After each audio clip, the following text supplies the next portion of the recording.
normalement ça dure 1h30 et c'est une pièce assez silencieuse, assez lente aussi. Il ne se passe pas beaucoup à première vue.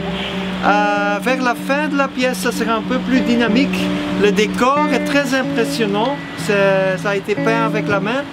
Et parfois, il y a des odeurs assez, peut-être un peu étranges, mais il ne faut pas s'inquiéter de ces odeurs-là. C'est peut-être important pour dire. Alors que ça joue pas seulement avec les mots, avec la vue, mais aussi avec le sens, on pourrait dire. Il y avait Léopold Ier derrière, donc je m'attendais à un truc raciste, tu vois, parce que j'ai vu Noir et tout, j'ai vu Léopold. Ah, putain, là les chaussures ils vont s'envoler aujourd'hui, wallah. Après, non, c'était posé, sauf que j'ai pas compris. J'ai rien compris du tout de la pièce et à la fin non plus, j'ai pas compris, c'est juste que...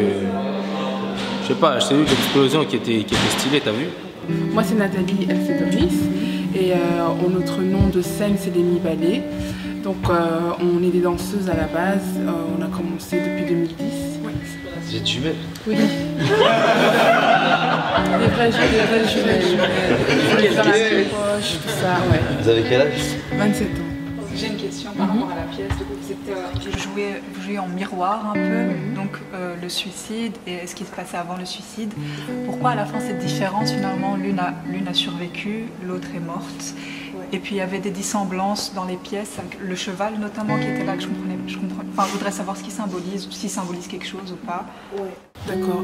En fait, oui, le metteur en scène Ersan, il a joué beaucoup avec l'effet miroir. Et comme tu dis, c'est en fait le début puis une fin, en fait, ça se rejoint.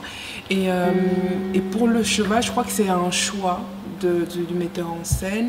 Et puis après, l'histoire en général, je pense que comment Ersan il a travaillé, c'est de donner le champ libre au public de se faire sa propre histoire. Parce que par exemple, on peut voir Léopold, mais on peut s'imaginer peut-être à Hitler ou à son papa. Enfin, voilà, l'histoire elle est assez ouverte, je trouve. Après, chacun a sa manière de voir la chose.